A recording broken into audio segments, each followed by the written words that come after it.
Talking to oneself is a habit everyone indulges in. We could no more stop talking to ourselves than we could stop eating and drinking. All that we can do is control the nature and the direction of our inner conversations. Most of us are totally unaware of the fact that our inner conversations are the causes of the circumstances of our life. We are told that as a man thinketh in his heart, so is he.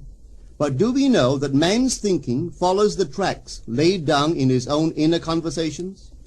To turn the tracks to which he is tied in the direction in which he wants to go, he must put off his former conversation, which is called in the Bible the old man, and be renewed in the spirit of his mind. Speech is the image of mind. Therefore, to change his mind, he must first change his speech. By speech is meant those mental conversations we carry on with ourselves. The world is a magic circle of infinite possible mental transformations, for there are an infinite number of possible mental conversations. When man discovers the creative power of inner talking, he will realize his function and his mission in life. Then he can act to a purpose. Without such knowledge, he acts unconsciously. Everything is a manifestation of the mental conversations which go on in us without our being aware of them. But as civilized beings, we must become aware of them and act with a purpose. A man's mental conversations attracts his life. As long as there is no change in his inner talking, the personal history of the man remains the same. To attempt to change the world before we change our inner talking is the struggle against the very nature of things. Man can go round and round in the same circle of disappointments and misfortunes, not seeing them as caused by his own negative inner talking, but as caused by others. This may seem far-fetched, but it is a matter which lends itself to research and experiment. The formula the chemist illustrates is not more certainly provable than the formula of this science by which words are clothed in objective reality. One day a girl told me of her difficulties in working with her employer. She was convinced that he unjustly criticized and rejected her very best efforts. Upon hearing her story, I explained that if she thought him unfair, it was a sure sign that she herself was in need of a new conversation piece.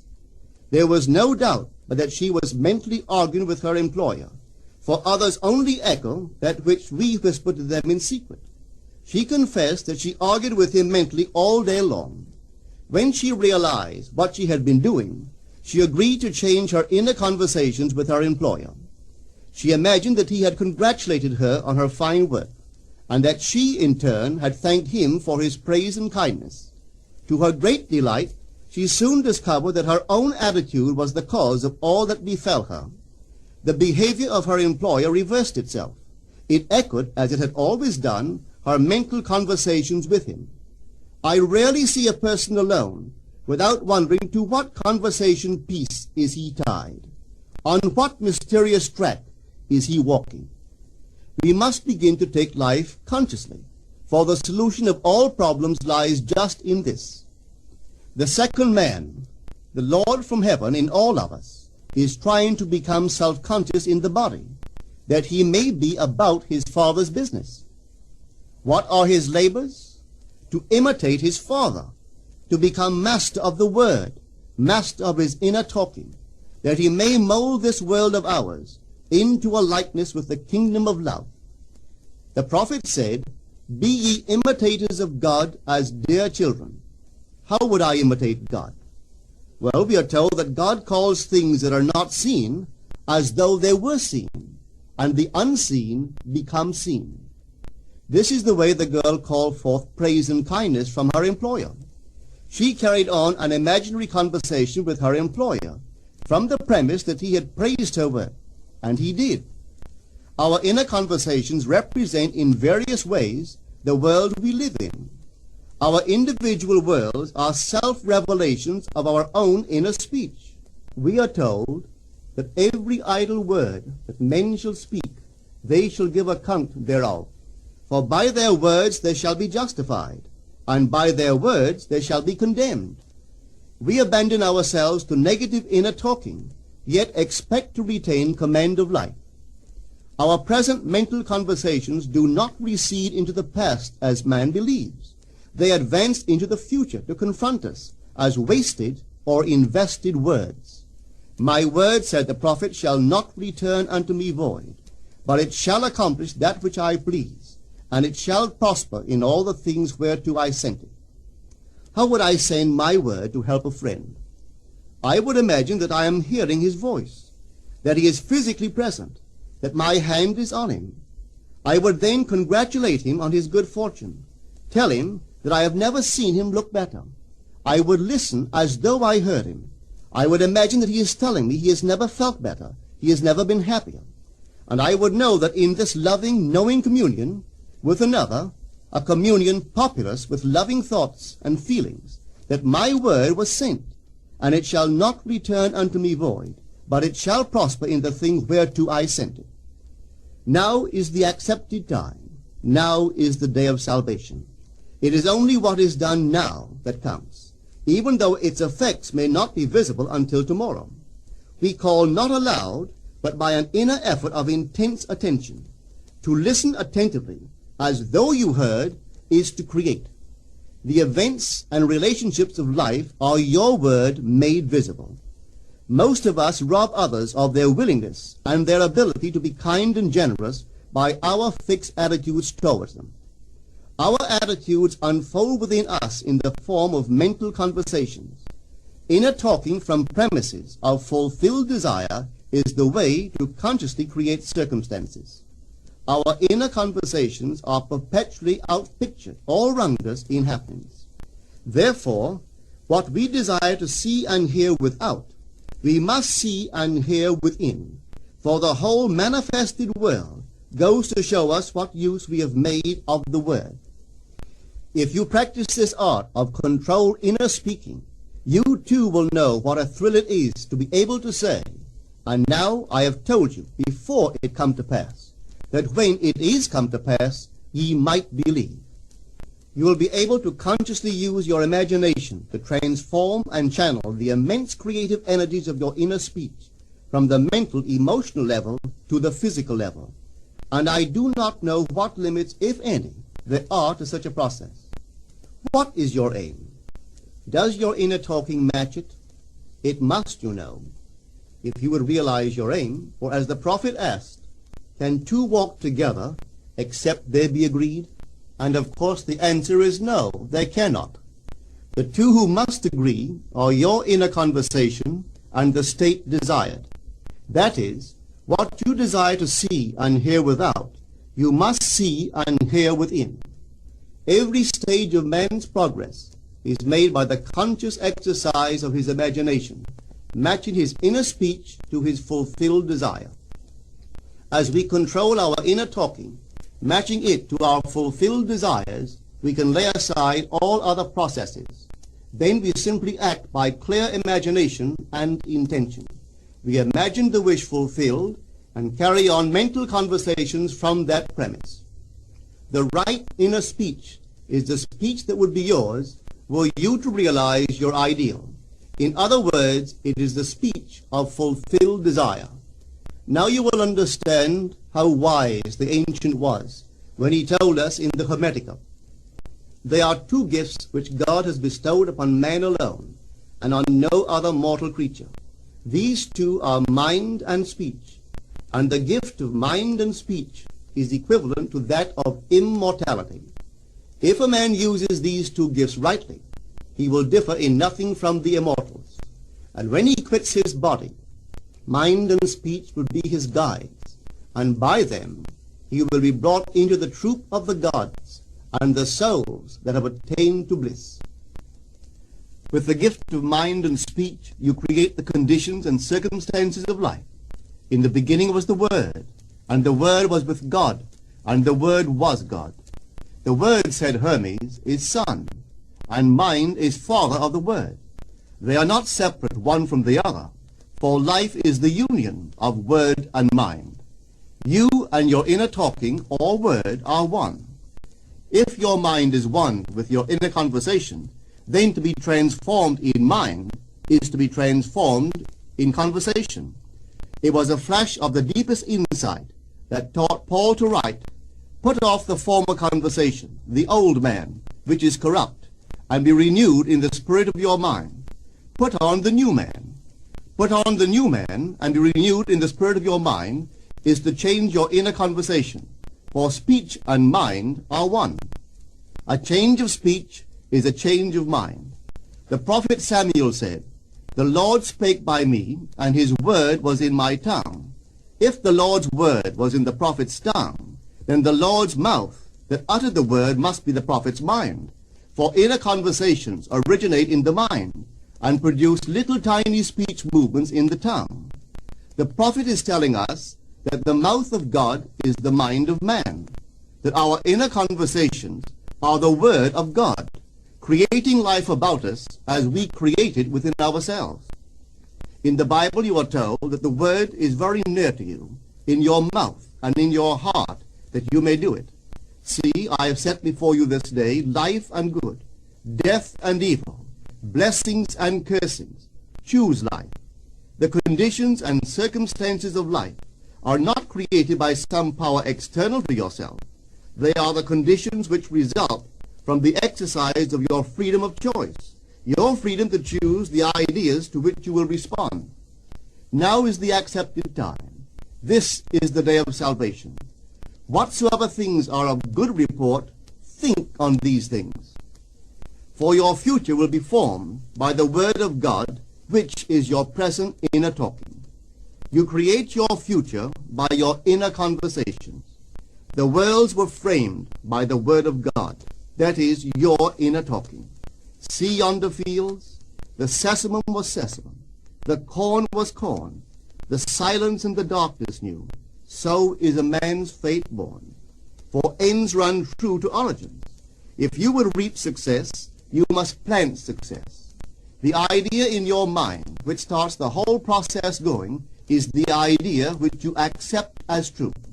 This is a very important point to grasp, for truth depends upon the intensity of imagination, not upon facts. When the girl imagined that her employer was unfair, his behavior confirmed her imagination. When she changed her assumption of him, his behavior reflected the change, proving that an assumption, though false, if persisted in, will harden into fact. The mind always behaves according to the assumption with which it starts. Therefore, to experience success, we must assume that we are successful. We must live wholly on the level of the imagination itself, and it must be consciously and deliberately undertaken. It does not matter if, at the present moment, external facts deny the truth of your assumption. If you persist in your assumption, it will become a fact. Signs follow. They do not precede. To assume a new concept of yourself is to that extent to change your inner talking or word of God, and is therefore putting on the new man. Our inner talking, though unheard by others, is more productive of future conditions than all the audible promises and threats of men. Your ideal is waiting to be incarnated, but unless you yourself offer it human parentage, it is incapable of birth. You must define the person you wish to be, and then assume the feeling of your wish fulfilled, in faith that that assumption will find expression through you. The true test of religion is in its use, but men have made it a thing to defend. It is to you that the words are spoken. Blessed is she that believed, for there shall be an accomplishment of those things which are spoken unto her from the Lord. Test it, try it. Conceive yourself to be one that you want to be, and remain faithful to that conception. For life here is only a training ground for image making. Try it and see if life will not shape itself on the model of your imagination. Everything in the world bears witness of the use or misuse of man's inner talking. Negative inner talking, particularly evil and envious inner talking, are the breeding ground of the future battlefields and penitentiaries of the world. Through habit, man has developed a secret affection for these negative inner conversations. Through them he justifies failure, criticizes his neighbors, gloats over the distress of others, and in general pours out his venom on all. Such misuse of the word perpetuates the violence of the world. The transformation of self requires that we meditate on a given phrase, a phrase which implies that our ideal is realized, and inwardly affirm it over and over and over again until we are inwardly affected by its implication, until we are possessed by it. Hold fast to your noble inner convictions or conversations. Nothing can take them from you but yourself. Nothing can stop them from becoming objective facts. All things are generated out of your imagination by the Word of God, which is your own inner conversation. And every imagination reaps its own words which it has inwardly spoken. The great secret of success is a controlled inner conversation from premises of fulfilled desire. The only price you pay for success is the giving up of your former conversation, which belongs to the old man, the unsuccessful man. The time is ripe for many of us to take conscious charge in creating heaven on earth. To consciously and voluntarily use our imagination to inwardly hear and say only that which is in harmony with our ideal is actively bringing heaven to earth. Every time we exercise our imagination lovingly on behalf of another, we are literally mediating God to that one. Always use your imagination masterfully, as a participant, not an onlooker. In using your imagination to transform energy from the mental, emotional level to the physical level, extend your senses.